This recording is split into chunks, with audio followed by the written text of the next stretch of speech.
Seguindo o nosso estudo, hoje é a questão número 42 do Livro dos Espíritos.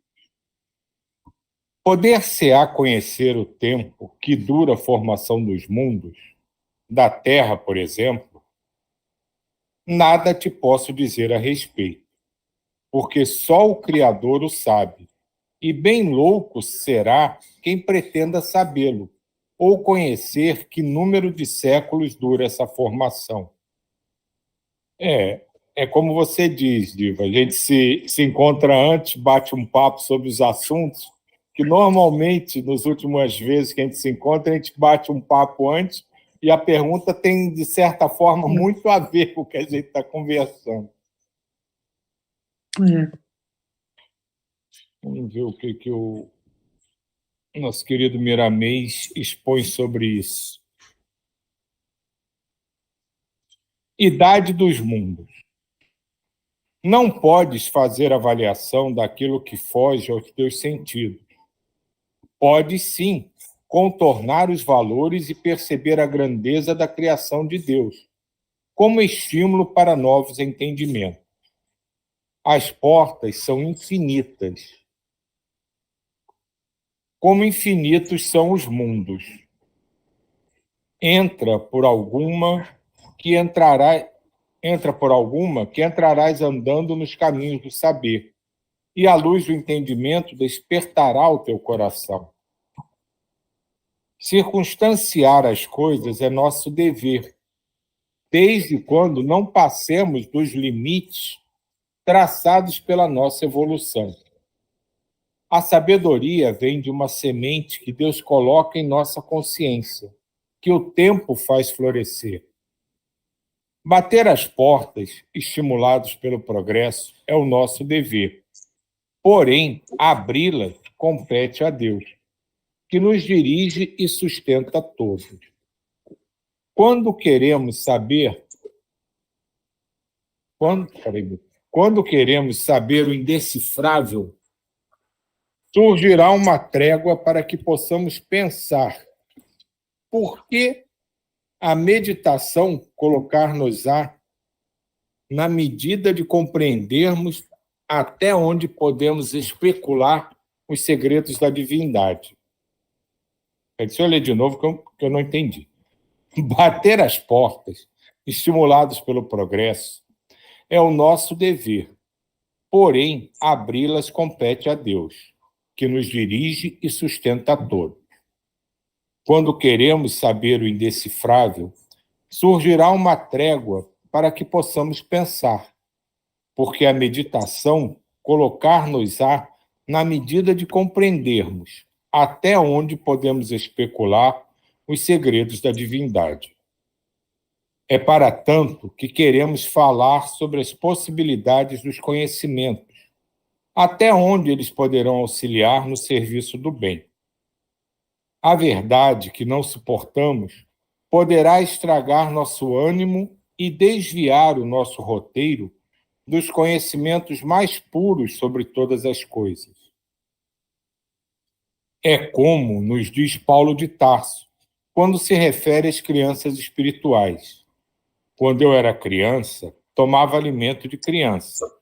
Quando passei a adulto, mudei de alimento. O alimento da verdade segue esse mesmo trajeto.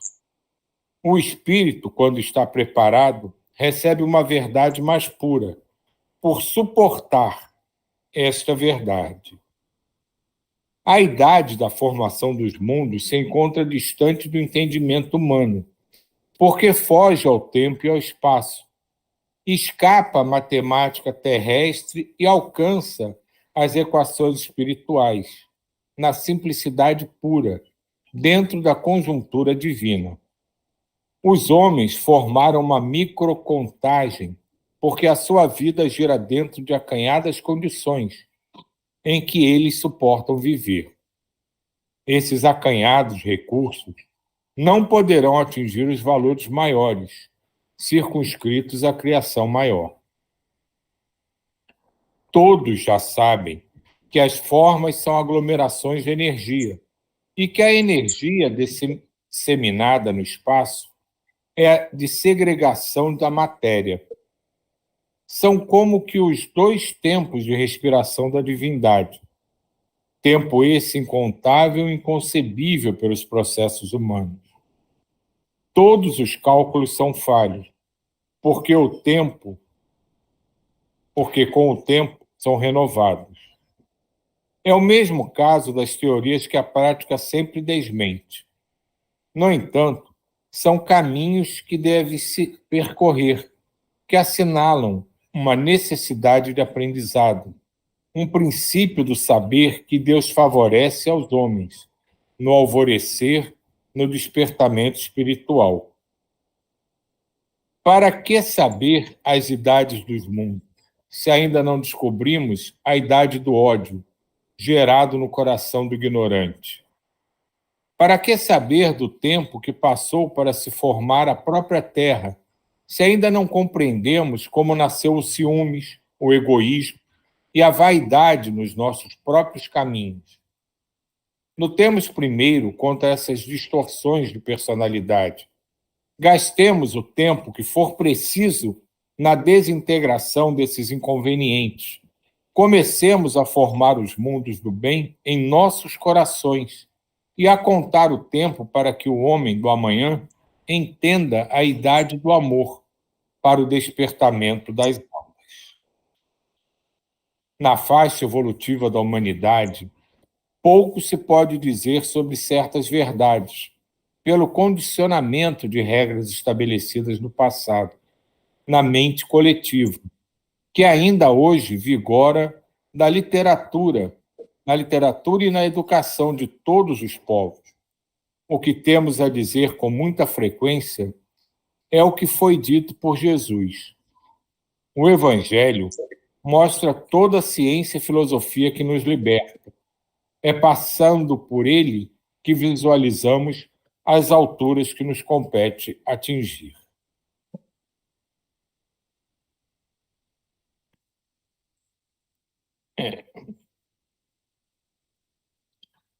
Com esse início do Livro dos Espíritos, assim, eu vejo muito como, eu acho até que era normal, né, uma curiosidade deles tentarem entender o que se passava, né? Então eles queriam saber as coisas que qualquer um de nós perguntaria, né? Como, por quê, mas para quê? E, e as respostas, a gente está na questão 42, né? Elas sistematicamente elas dão a mesma ideia, né? Olha, você pode até perguntar, mas isso não tem de fato o menor interesse. O que você tem que dar importância são outras coisas. Isso aí é mera curiosidade do teu momento, né, de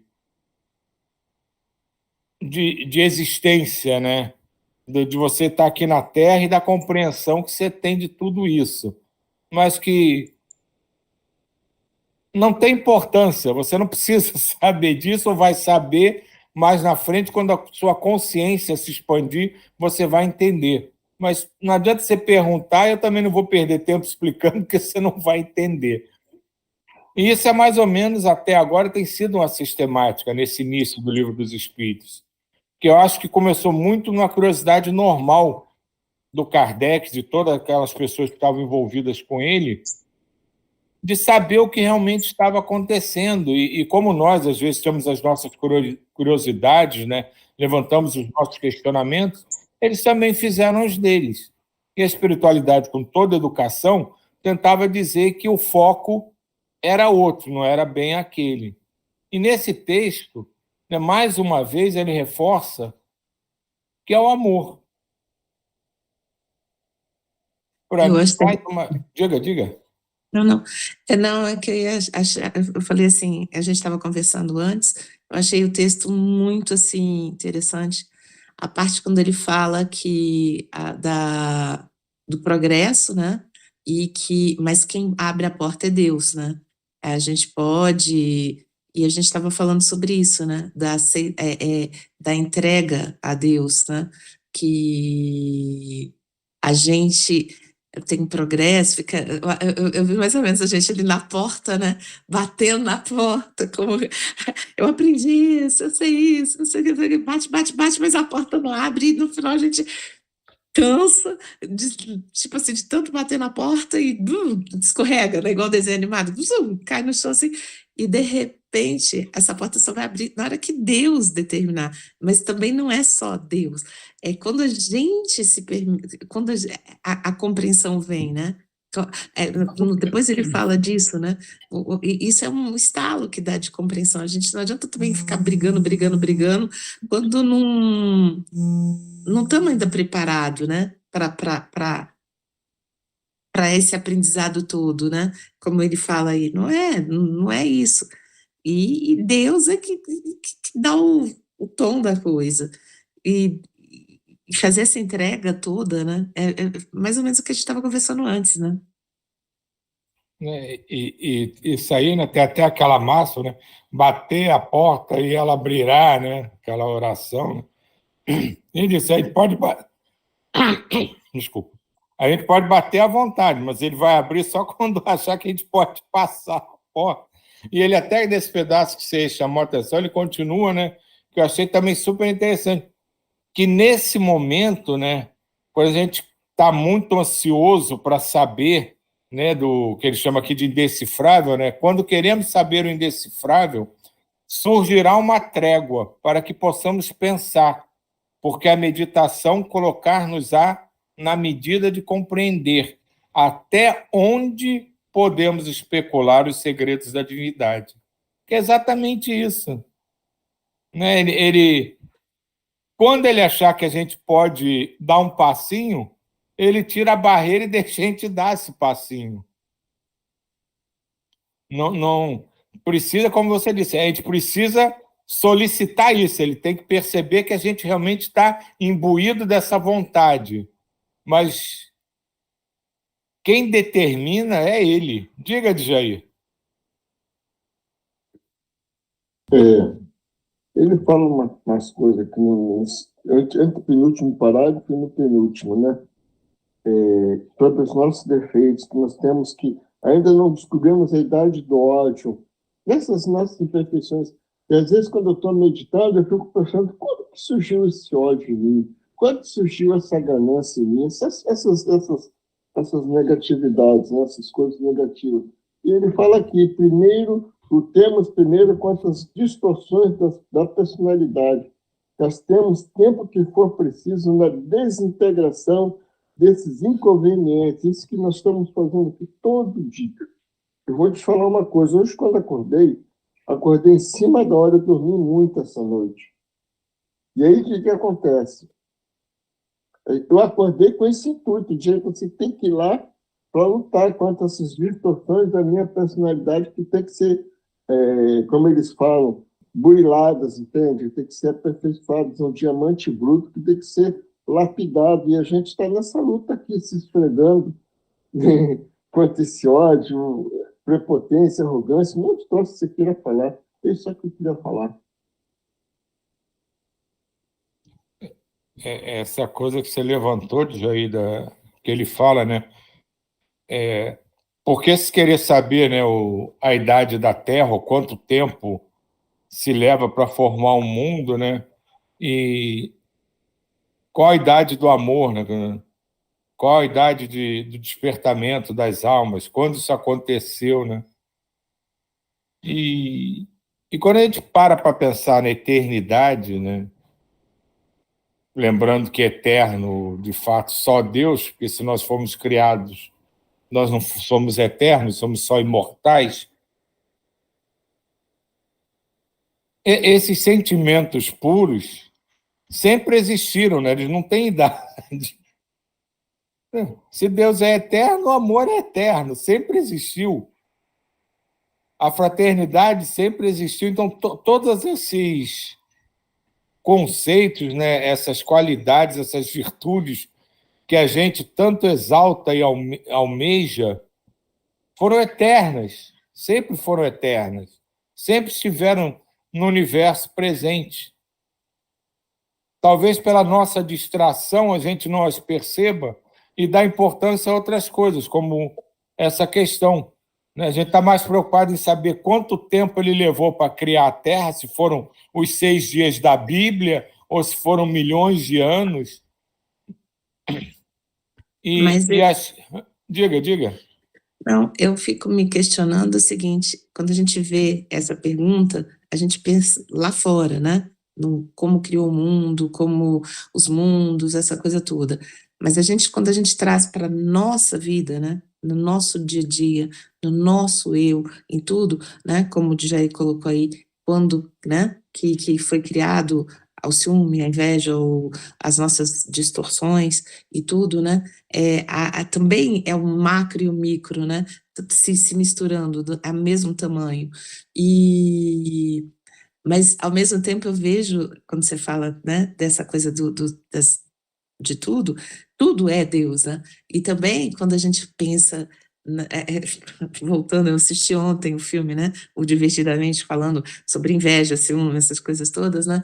Também eles fazem parte dessa evolução nossa, da possibilidade de evolução para a gente. A gente não pode negar que tem a distorção, mas o sentimento talvez necessariamente não seja tão ruim, no sentido de, vou colocar aqui, né, a inveja.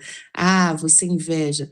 Você pode querer alcançar um melhor para você. Tipo, vamos lá, Chico Xavier. Quem não tem vontade de chegar a uma evolução do Chico Xavier?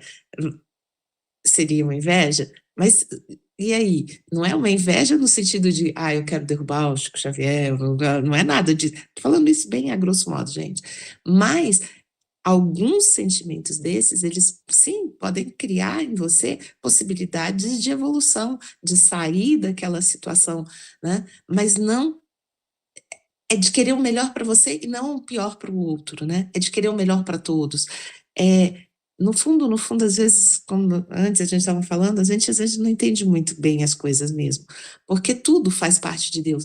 Nada aqui, nenhum sentimento desse, nada, tudo é essa experiência da vida, né? De você chegar e falar, isso é para eu crescer, né? Isso é para eu evoluir. E quando ele fala também do aprendizado, né, do excesso, da gente querer aprender, mas chega uma hora que você fala assim, tudo bem, eu quero aprender para quê mesmo? Para que eu evolua, para que eu... Não, de repente, se a gente conseguir tirar esse eu e virar assim, tá bom, eu não vou aprender, eu vou me entregar. Deus, estou aqui, estou me entregando, do jeito que eu estou, do jeito que eu sou, com as minhas mazelas todas, e eu estou me entregando. E às vezes, quando a gente faz essa entrega, quando a gente faz isso, aí começa uma compreensão que é de outro nível, que não passa mais pelo cérebro, né? Por esse aprendizado de como é que é o mundo, como é que cresceu, como é que aumentou, como é que diminuiu, quantos mundos, que não é mais o tão importante, né? E esses questionamentos faz parte da gente, né? Porque normalmente, né, no nosso nível, né, de entendimento, a gente precisa dessa dualidade, né, para entender os contrastes. Então, a gente precisa entender o que é egoísmo para entender o que é a caridade de fato, o que é a fraternidade, né, aquela coisa do bem e do mal. A gente ainda precisa um pouco dessa dualidade para diferenciar uma coisa da outra, não é? Com a evolução, isso vai se tornar tão natural, e eu achei perfeito, né, o que você falou. Tanto que a gente acha bom quanto que a gente acha ruim é criação vem de Deus, faz parte da divindade. Está ali no universo e é tudo divino. E talvez essa ideia, essa imagem que a gente tenha de negativa sobre determinadas coisas seja só uma incapacidade de compreensão do macro. A gente vê no micro e não consegue transportar aquilo para o macro, como você estava dizendo. Então, acha que essa qualidade é ruim, esse sentimento é péssimo, mas ele está integrado digamos assim, num superorganismo que funciona perfeitamente. Né? Aquela ideia, né, que os orientais trabalham muito, do yin e yang, né? São dois opostos totais que se unem na perfeição. E isso a gente ainda vai trabalhando, né? Tem muito que a gente trabalhar em relação a isso. E entender que, às vezes, muitas das coisas que a gente acha são negativas têm de ser vencidas a todo custo, a ferro e fogo. Precisamos abandonar esse nosso lado. Pode ser que mais para frente a gente entenda que não. É só transformar, né? Esse lado. Não é necessariamente fazer uma transformação. É tudo a mesma moeda, né? Com um lado e o outro. Viagem, né? Não, mas viagem, mas tem muito a ver, né? Porque essa ideia da moeda, né, cabe muito bem, né? Que toda moeda tem dois lados. Todos nós temos, a grosso modo, podemos dizer que temos dois lados também, né? A gente vai acertando e vai se equilibrando. O que é o equilíbrio? O equilíbrio não é uma coisa só. Se tem só um peso na balança, ele não está em equilíbrio. Então, se fala muito em equilíbrio e harmonia, mas para ter equilíbrio numa balança, tem que ter os pesos dos dois lados. Aí ela está equilibrada. Senão, ela tende para um lado ou para o outro. E isso não é equilíbrio, isso é desarmonia. Porque tudo que é exagerado, a gente aprende isso no dia a dia, pode ser a melhor coisa do mundo, mas se você faz em excesso, sem controle, aquilo também acaba gerando malefício, acaba desvirtuando e causando problemas. Então, essa coisa da harmonia, é o que a gente estava falando antes de começar, essa coisa da harmonia que a gente busca, do equilíbrio, ainda está muito longe de todos os nuances em termos de universo para a gente compreender isso de fato. E pode ser realmente, eu acredito realmente nisso, que mais para frente, muitas das coisas que a gente aqui luta com todas as nossas forças, preciso me livrar disso, preciso me livrar daquilo, a gente vai entender que a gente não precisa se livrar de nada. É só transmutar tudo isso e funcionar tudo em harmonia. O Silvio e pessoal, estão ouvindo minha voz? Sim. Está baixinha, mas estamos. Melhorou agora? Sim. Tá. Eu gostei muito dessa parte aqui. Comecemos a formar os mundos do bem em nossos corações e a contar o tempo para que o homem do amanhã entenda a idade do amor, para o despertamento das almas. Né? O Djaí já tinha frisado um pouco isso, porque eu acho que tudo parte do exemplo também, né? Assim, do exemplo e da tentativa de acerto que a gente está aqui nesse caminho. Na própria casa da gente, né? Começa ali a sementinha a ser colocada na terra e desabrochando, né? Quando a gente começa a dar exemplo de confiança, de perseverança, de coragem, de força. Claro, ontem a gente viu o filme, né, Diva, e a gente está com isso na cabeça, eu estou com isso. Mas, assim, é isso, a gente tem que dar os bons exemplos e o fato da gente dar um passinho a mais nessa busca dessa evolução faz com que inspire outras pessoas, né? Eu me lembro quando eu trabalhava, porque hoje eu sou aposentada, a minha colega falava assim, ai, Fernanda, eu ainda não tenho essa evolução que você tem de aceitar a opinião dos outros, que eu era coordenadora pedagógica numa escola. E a gente tinha que contemporizar as divergências, né? A gente tinha que entender, escutar o outro, validar, porque muitas vezes as pessoas estão ali contestando uma ideia, uma decisão ou um projeto, mas elas estão precisando de falar, você precisa de dar o direito de diálogo, da escuta, da palavra, e aí o outro vinha, ai, como é que você tem paciência, né? Eu não tenho tanta paciência, mas o meu papel era esse, né? De dar esses espaços, né? E dar essa ouvido e tá harmonizando, tentando chegar num consenso. Então, o que eu quero dizer é isso. Às vezes, a gente precisa de mostrar, né? De mostrar e de compreender o outro e a si mesmo, para a gente ampliar esse estado de consciência, né? Para o despertamento das almas. Eu acho que através da gente também acontece isso, né? E é para isso que a gente está aqui, sim, em alguns momentos, buscando isso e interferindo nas relações que estão ao nosso redor, principalmente.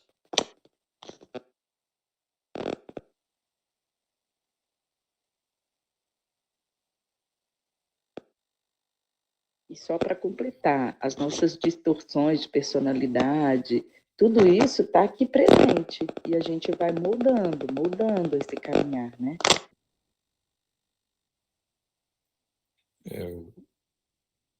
E isso é o lindo desses nossos encontros, né?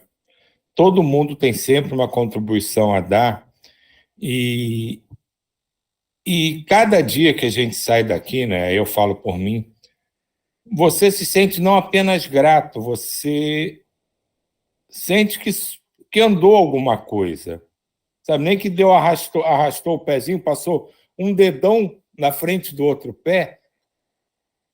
Isso sempre acontece, porque dificilmente qualquer um de nós aqui, não, pelo menos por 5 minutos que seja, não pensa em algo que foi falado, não pensa que algo que veio na sua cabeça durante alguém dando a sua opinião, não pensa nas respostas que os espíritos dão para a gente, nas chamadas de atenção, até nas puxadas de orelha que eles dão. A gente não pensa, reclama, a gente reclama, pelo menos eu às vezes reclamo, mas continuo sem entender isso que ele falou, não concordo do mesmo jeito. Então, é sempre grandioso isso aqui. A gente pensa muitas vezes, né? Estamos trabalhando para o universo, para a espiritualidade. E a primeira fila dessa escolinha aqui somos nós que estamos sentados. Nós estamos lá na primeira fila, aprendendo igualzinho aos outros. E achamos que somos aqui os palestrantes, estamos falando. É porque nesse momento a gente não está ouvindo. Mas durante o dia, durante o nosso sono, nós ouvimos as opiniões deles, ouvimos as explicações deles. Como a Diva sempre lembra, a impressão que ela tem que parece que a gente se reúne antes como uma preparação, até pegando o gancho da Fernanda, pedagógica, para a gente se encontrar aqui. E essa é a beleza desse encontro. Não é o que a gente consegue fazer para o universo. Para mim, a grandiosidade de tudo isso é o que a gente está fazendo por nós. Porque cada um de nós aqui pode se transformar num exemplo daqui a 5 minutos, sem qualquer intenção, sem qualquer vontade de se transformar em nada, mas num ato simples, de catar um papel que jogaram no chão e botar na lixeira. E aquilo servir de exemplo para uma pessoa que está passando do outro lado da rua. E é isso que a gente está aprendendo, a naturalmente sermos exemplos daquilo que a gente está aprendendo. E essa é a transformação que vai levar à transformação do mundo. Não é fazer apologias religiosas de modificações de caráter, de pensamento, de sentimento. É cada um compreendendo o que deve fazer. Cada um de nós fazer o que acha que é certo fazer. E cada vez que cada um de nós fizer alguma coisa, por mais simples e boba que pareça, alguém vai achar aquilo interessante e talvez copie. E isso vai crescendo num movimento de rede, de corrente. Assim o mundo se modificará. Por isso se fala, né? A transição planetária vai durar não sei quantos mil anos. Mas tanto tempo assim, por que Deus não estala o dedo e vira tudo mágico? porque precisa ser conscientizado. A gente precisa fazer porque sabe que é aquilo que tem que ser feito. E o outro que nos vir fazendo algo vai entender que ele também pode fazer, não necessariamente a mesma coisa, mas uma coisa diferente que vai levar a uma melhoria, em algum sentido, para ele e para alguém. E isso vai no crescente. E assim, todos nós vamos fazendo parte dessa mudança, desse processo. A transição planetária é isso. Começa com cada um de nós, pegando um papelzinho amassado no chão e botando na lixeira. E o exemplo segue como rastilho de pólvora. Isso. Só para concluir, Silvio, rapidinho, diga. Ontem eu passei por essa experiência. Nossa, Silvio, você deu o exemplo que eu vivi. Eu estava atravessando a rua e passei do lado de uma barraquinha de lanche e um rapaz abriu assim com a boca o ketchup e jogou no chão, sabe aquele saquinho, sachê? Aí eu olhei aquilo e falei, meu Deus, aí saí julgando na minha consciência, andando, e falei, meu Deus, que mal que esse saquinho vai fazer para o planeta. Se ele tivesse estudado, né, pensado no ensino fundamental, que eu dava aula, tudo, fiquei pensando em atravessando a rua. Ele não tinha feito isso. Olha a ação, o meu foi julgamento. Mas se eu tivesse ido ali, do lado dele, catado e jogado no lixo, o exemplo não teria falado muito mais do que minha consciência julgadora, né? Isso aí que você falou é fundamental. É dar o exemplo, é a ação. Muito obrigada, é isso.